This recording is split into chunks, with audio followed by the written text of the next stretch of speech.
It began, as so many secrets do, with a rumor that refused to fade. Somewhere between the flashing cameras and the red carpets, whispers started to follow Jamie Dornan. Stories of a woman who had once meant everything to him, long before Hollywood, before fame, before the world even knew his name. They called her the Mystery Woman. No one had ever seen her, no photograph existed, yet her presence seemed to haunt the edges of Jamie's story. The rumors said she wasn't an actress, not a model, not someone chasing the spotlight. She worked behind it, a young photographer in London in the early 2000s, when Jamie was still a rising face in the fashion world.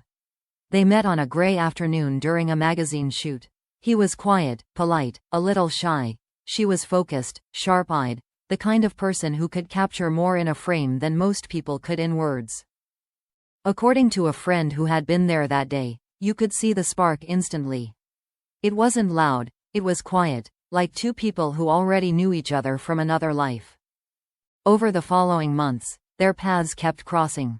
A random job, a party, a late-night walk through Notting Hill where neither wanted the evening to end. What began as friendship turned into something deeper, a connection built on shared silences, shared grief. At the time, Jamie was still coping with the loss of his mother, something that shaped much of his early life. She understood that kind of pain. Her father had passed only a year before. She helped him heal, the same friend recalled. She didn't want anything from him, she just wanted to see him smile again.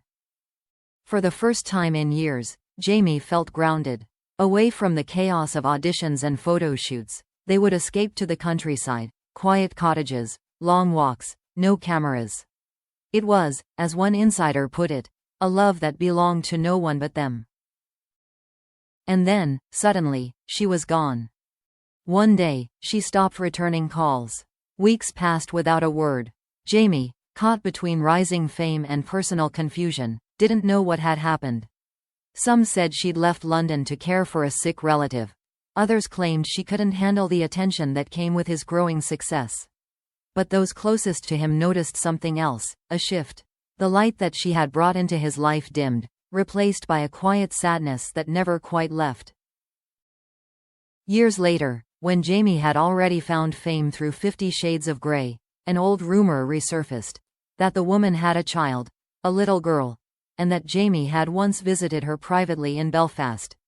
No photos, no confirmation, just whispers from neighbors who claimed they'd seen a man who looked like him outside a modest brick house one autumn evening. The tabloids went wild. They printed speculative headlines. Jamie Dornan's secret child? The woman who disappeared from his life. But Jamie never commented. When asked in an interview about his early relationships, he smiled politely and said, "There are parts of my past that belong only to me." It was neither a denial nor an admission, just a line that left people wondering. Some believed the story was exaggerated, a fabrication born from his mysterious charm. But others noticed small clues over the years. The way Jamie would go quiet whenever someone mentioned Belfast. The way he once said in an interview, "I think love doesn't always end. Sometimes it just hides." There was another clue, too. During a charity event for children's welfare, Jamie donated privately under a pseudonym, one that fans later discovered matched the initials of the woman from his rumored past. When journalists asked about it, he brushed it off with a simple, no comment. The more he avoided the question, the louder the whispers grew. But those who knew him best said it wasn't guilt or shame keeping him silent. It was something else entirely. "He's protecting someone," a former colleague revealed. "He's always been that way. He'd rather be misunderstood than expose someone who once meant the world to him." And so, the story lingered in the gray space between truth and legend. Some say the woman moved abroad, raising her child far from the noise of celebrity. Others claim Jamie still sends a letter every year, though no one knows what it says, or if he ever gets a reply. As the years passed, Jamie built the life everyone saw, the loving husband, the devoted father, the Hollywood star. But every now and then, when an interviewer asked about the person he was before all of it, there was a flicker in his eyes, brief, almost imperceptible. Maybe it was memory. Maybe it was regret. Or maybe it was simply the echo of something that had once been real and was never meant to be public. Whatever the truth, one question still follows him, whispered by fans and journalists alike. Who was the woman who vanished from Jamie Dornan's life, and is her secret still part of his? Because sometimes, the past doesn't stay buried. It just waits, quietly, for someone brave enough to tell it. Years passed, and the story of Jamie Dornan and the mysterious woman faded into the background. At least for most people. But for Jamie, it never really disappeared. It lived quietly beneath the surface of his success, in the pauses between interviews, in the moments when his smile didn't quite reach his eyes. He had moved on, at least in the way the world measures such things. He married Amelia Warner, built a beautiful family, and carved out a career that balanced fame with humility. Yet, there were certain topics he never touched, certain questions he'd deflect with a polite grin and a soft, "That's part of a different life." And then, out of nowhere, the past found him again. It began with a message from an old friend in Belfast, a brief email, nothing dramatic. Just a line that read, "She passed away last month. Thought you should know." Jamie stared at the screen for a long time, his throat tightening. He didn't need to ask who she was. Some names don't need to be written. They're engraved in memory, even after years of silence. He closed his laptop, sat in the dark, and for the first time in years, allowed himself to think about her, the laughter, the long walks, the letters that had stopped coming, and the unanswered question that had followed him ever since. Had she really had a child? A few days later, he flew to Belfast quietly. No entourage, no press. Just a man going back to a city that held too many ghosts. He didn't attend any funeral. She had been buried privately, far from the noise of recognition. But he found the small graveyard on the outskirts of town. There was a modest headstone, covered in wildflowers. He stood there for a long while, the cold wind brushing against him like a whisper. As he turned to leave, something caught his eye.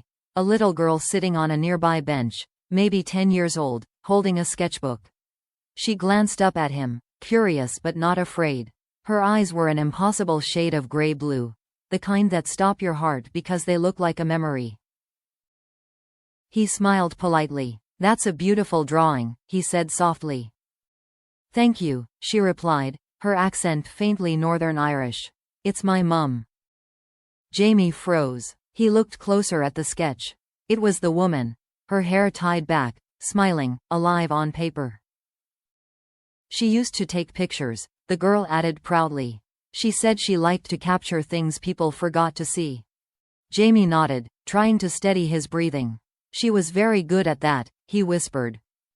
The girl smiled faintly, flipping to another page. This time, a sketch of a man standing by the sea, back turned, tall and distant. "She said he was her friend," she said. "She never told me his name." Jamie felt his chest tighten. He wanted to speak, to ask, to explain, but something inside him told him not to. This wasn't his story to reclaim. It belonged to her now. He reached into his pocket and pulled out a small silver pendant, one he'd kept for years, engraved with a single word, "Always." He had meant to return it long ago but never found the courage. Gently, he handed it to her. "Your mum would have wanted you to have this," he said. The girl looked puzzled but accepted it, tracing the letters with her fingers. "It's pretty," she said. "Was it hers?" He hesitated. "Yes," he said finally. "It was hers." Before leaving, he asked her name. "Ella," she said, smiling. "Ella Byrne." He nodded, the name striking a chord somewhere deep within him. "It's a lovely name," he murmured. When he returned to London, Amelia noticed something had shifted. He seemed quieter, gentler, as though he'd left part of himself behind somewhere. That evening, as they sat by the fire, she asked softly, "Was it hard, going back?" Jamie looked into the flames for a long moment before answering. "Hard, yes, but necessary." She took his hand. "Are you ready to let it rest now?" He squeezed her fingers gently. "I think she already has," he said. And maybe now, I can too. In the months that followed, Jamie never spoke publicly about the trip. But fans noticed subtle things. The dedication in his next charity event for children without voices. The way he thanked the unseen people who shape who we become. Those who paid close attention understood that behind the glamour, there had always been a man haunted not by scandal, but by love, the quiet, irrevocable kind that time doesn't erase. Years later, when asked in an interview what he thought about old secrets, Jamie smiled faintly and said, "Sometimes secrets aren't about hiding. They're about protecting something pure." And that was the last time he ever spoke of Belfast, or of the woman behind the camera who had once captured his soul. But for those who had followed the whispers, one truth remained clear: she was gone, yet never truly lost. Because somewhere out there, a little girl named Ella still wore a small silver pendant that shimmered when it caught the light, carrying with it the memory of a love story that the world never saw, but which, in its silence, became eternal.